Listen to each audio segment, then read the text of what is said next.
তোমাৰ দায়িত্ব আছে ৰাজভবন বিভাগেৰ অৰ্থবিৰতি কৰাৰ পৰিণাম সীমা বিফল তুমি আসানা তুমি ক্ষমা কৰিব আপোনালোক দেউতা এই কথাই মই থাকিলা কৰিছে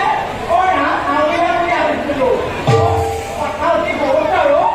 সেয়েহে ভয়ত দেখাই দেখাই আৰাম কি হল বুঝি ভাই